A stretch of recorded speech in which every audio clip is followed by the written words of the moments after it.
Hello ಸ್ನೇಹಿತರೆ, ಕರ್ನಾಟಕ ರಾಜ್ಯ ಸರ್ಕಾರ ಇತ್ತೀಚೆಗೆ ಒಂದು ಮಹತ್ವಪೂರ್ಣ ನಿರ್ಧಾರವನ್ನ ಕೈಗೆತ್ತಿಕೊಂಡಿದೆ. ಅದುವೇ right to die with dignity policy, ಅಂದ್ರೆ ಘನತೆಯಿಂದ ಸಾವನ್ನಪ್ಪುವ ನೀತಿಯನ್ನ ಜಾರಿಗೆ ತಂದಿದೆ. ಹಾಗಾದ್ರೆ right to die with dignity policy ಅಂದ್ರೆ ಏನು? ಬನ್ನಿ ನೀಟಾಗಿ ಎಕ್ಸ್ಪ್ಲೈನ್ ಮಾಡ್ತೀನಿ, ಕೇಳೋಣ. 2018ರಲ್ಲಿ supreme court right to die with ಡಿಗ್ನಿಟಿಯನ್ನ ಫಂಡಮೆಂಟಲ್ ರೈಟ್ ಅಂತ ತೀರ್ಮಾನ ಮಾಡಿ ಆದೇಶವನ್ನ ಹೊರಡಿಸಿತು. ಇದಕ್ಕೆ 2023ರಲ್ಲಿ ಮತ್ತಷ್ಟು ತಿದ್ದುಪಡಿಗಳನ್ನ ತಂದು ಮತ್ತೊಮ್ಮೆ ಮರು ಆದೇಶವನ್ನ ಹೊರಡಿಸಿತು. ಸರಿ, ಹಾಗಾದ್ರೆ right to die with dignity ಘನತೆಯಿಂದ ಸಾವನ್ನಪ್ಪುವ ಕಾಯ್ದೆ ಯಾರಿಗೆ ಅಪ್ಲೈ ಆಗುತ್ತೆ ಅನ್ನೋದನ್ನ ಈ ವಿಡಿಯೋದಲ್ಲಿ ತಿಳಿದುಕೊಳ್ಳೋಣ. ಅದಕ್ಕೂ ಮುಂಚೆ ಸುಪ್ರೀಂ ಕೋರ್ಟ್ಗೆ ಈ ದಾವೆ ಹೋಗಿದ್ದು ಹೇಗೆ ಅನ್ನೋದನ್ನ ನೋಡೋಣ. ಕೇಸ್ ನಂಬರ್ WPC 215/2005 ಮುಖಾಂತರ ಈ ಪ್ರಕರಣ ಕೋರ್ಟ್ ಮೆಟ್ಲೇರಿತು. 2005ರಲ್ಲಿ ಕಾಮನ್ ಕಾಸ್ ಸಂಸ್ಥೆಯು ಆರ್ಟಿಕಲ್ 32ರ ಅಡಿಯಲ್ಲಿ ಸುಪ್ರೀಂ ಕೋರ್ಟ್ ಮೊರೆ ಹೋಗಿ ಆರ್ಟಿಕಲ್ 21ರ ಅಡಿಯಲ್ಲಿ ಘನತೆಯಿಂದ ಸಾಯುವ ಹಕ್ಕನ್ನ ಮೂಲಭೂತ ಹಕ್ಕು ಎಂದು ಘೋಷಿಸಬೇಕೆಂದು ಪ್ರಾರ್ಥಿಸಿದೆ. ಮುಂದೆ ಫೆಬ್ರವರಿ 25, 2014ರಂದು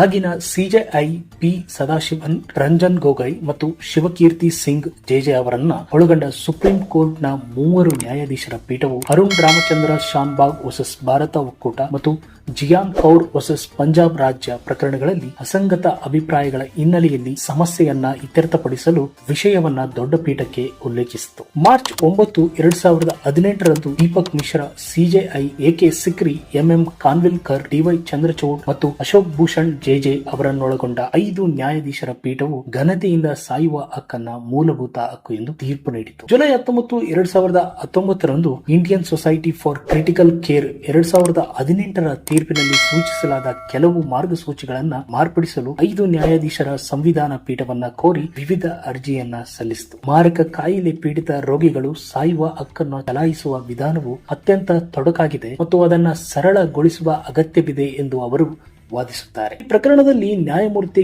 KM ಜೋಸೆಫ್ ನೇತೃತ್ವದ 5 ನ್ಯಾಯಾಧೀಶರ ಸಂವಿಧಾನ ಪೀಠವು ವಿಚಾರಣೆಯನ್ನ ನಡೆಸಿ ತೀರ್ಮಾನವನ್ನ ಹೊರಡಿಸಿತು. ಸುಪ್ರೀಂ ಕೋರ್ಟ್ನ ನಿರ್ಧಾರ ಹೊರಬಂದ ಮೇಲೆ ಕರ್ನಾಟಕ ರಾಜ್ಯ ಸರ್ಕಾರ ಘನತೆಯಿಂದ ಸಾಯುವ ಹಕ್ಕಿನ ಕುರಿತು ಸುಪ್ರೀಂ ಕೋರ್ಟ್ ಆದೇಶವನ್ನ ಜಾರಿಗೆ ತಂದಿದೆ. ಹೌದು ಸ್ನೇಹಿತರೆ, ಕರ್ನಾಟಕ ಆರೋಗ್ಯ ಇಲಾಖೆಯು ಸುಪ್ರೀಂ ಕೋರ್ಟ್ನ ಆದೇಶವನ್ನ ಜಾರಿಗೆ ತಂದಿದ್ದು ಮಾರಕ ಕಾಯಿಲೆ ಪೀಡಿತ ರೋಗಿಗಳಿಗೆ ಘನತೆಯಿಂದ ಸಾಯುವ ಹಕ್ಕನ್ನ ನೀಡಿದೆ.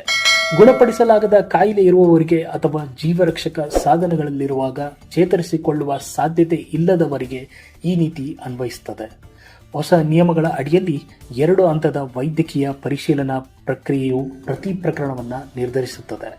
3 ವೈದ್ಯರ ಪ್ರಾಥಮಿಕ ಮಂಡಳಿಯು ರೋಗಿಯ ಸ್ಥಿತಿಯನ್ನ ನಿರ್ಣಯಿಸುತ್ತದೆ.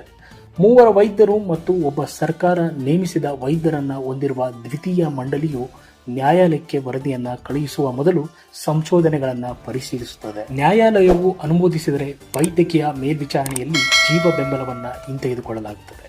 ಇದರಿಂದಾಗಿ ರೋಗಿಯು ಶಾಂತಿಯುತವಾಗಿ ಸಾಯುತ್ತಾನೆ. ಕುಟುಂಬದ ಕೋರಿಕೆಯ ನಂತರವೇ ಈ ಪ್ರಕ್ರಿಯೆ ಪ್ರಾರಂಭವಾಗುತ್ತದೆ. ಈ ಆದೇಶದ ಕುರಿತು ರಾಜ್ಯದ ಆರೋಗ್ಯ ಸಚಿವರು ಈ ರೀತಿ ತಮ್ಮ X ಖಾತೆಯಲ್ಲಿ ಬರೆದುಕೊಂಡಿದ್ದಾರೆ. ಇದು ಚೇತರಿಕೆಯ ಭರವಸೆ ಇಲ್ಲದ ಮಾರಕವಾಗಿ ಅಸ್ವಸ್ಥರಾಗಿರುವವರಿಗೆ ಅಥವಾ ನಿರಂತರ ಸಸ್ಯಕ ಸ್ಥಿತಿಯಲ್ಲಿರುವವರು ಮತ್ತು ರೋಗಿಗೆ ಜೀವ ಉಳಿಸುವ ಚಿಕಿತ್ಸೆಯಿಂದ ಇನ್ನು ಮುಂದೆ ಪ್ರಯೋಜನವಿಲ್ಲದಿದ್ದರೆ ಅವರಿಗೆ ಅಪಾರ ಪ್ರಯೋಜನ ನೀಡುತ್ತದೆ ಎಂದು ಕರ್ನಾಟಕ ರಾಜ್ಯ ಆರೋಗ್ಯ ಸಚಿವ ದಿನೇಶ್ ಗುಂಡೂರಾವ್ X ನಲ್ಲಿ ಬರೆದುಕೊಂಡಿದ್ದಾರೆ. ಮತ್ತು ನಾವು ಅಡ್ವಾನ್ಸ್ ಮೆಡಿಕಲ್ ಡೈರೆಕ್ಟಿವ್ ಅಥವಾ ಲಿವಿಂಗ್ ವಿಲ್ ಅನ್ನ ಸಹ ಹೊರತಂದಿದ್ದೇವೆ. ಇದರಲ್ಲಿ ರೋಗಿಯು ಭವಿಷ್ಯದಲ್ಲಿ ತಮ್ಮ ವೈದ್ಯಕೀಯ ಚಿಕಿತ್ಸೆಗಾಗಿ ತಮ್ಮ ಇಚ್ಛೆಯನ್ನ ದಾಖಲಿಸಬಹುದು. ಈ ಪ್ರಮುಖ ಹೆಜ್ಜೆಯು ಅನೇಕ ಕುಟುಂಬಗಳು ಮತ್ತು ವ್ಯಕ್ತಿಗಳ ಹೆಚ್ಚಿನ ಪರಿಹಾರ, ಗೌರವಾನ್ವಿತ ಮುಚ್ಚುವಿಕೆಯ ಅರ್ಥವನ್ನ ತರುತ್ತದೆ ಎಂದು ಹೇಳಿದ್ದಾರೆ. ಇದಾಗಿತ್ತು right to die with dignity policy ಕರ್ನಾಟಕದಲ್ಲಿ ಜಾರಿಗೆ ತಂದ ವಿಷಯ. ಈ ರೀತಿ ಹೆಚ್ಚಿನ ವಿಡಿಯೋಗಳಿಗೆ ನನ್ನ ಚಾನೆಲ್ನ ಸಬ್ಸ್ಕ್ರೈಬ್ ಮಾಡಿ, ಪಕ್ಕದ ಬೆಲ್ ಐಕಾನ್ ಒತ್ತಿ. ವಿಡಿಯೋ ಇನ್ಫಾರ್ಮೇಟಿವ್ ಅಂತ ಅನಿಸಿದ್ರೆ ನಿಮ್ಮ ಫ್ರೆಂಡ್ಸ್ ಅಂಡ್ ಫ್ಯಾಮಿಲಿಗೆ ಶೇರ್ ಮಾಡಿ. ಮತ್ತೆ ಮುಂದಿನ ವಿಡಿಯೋದಲ್ಲಿ ಸಿಗೋಣ. ಜೈ ಹಿಂದ್, ಜೈ ಕರ್ನಾಟಕ.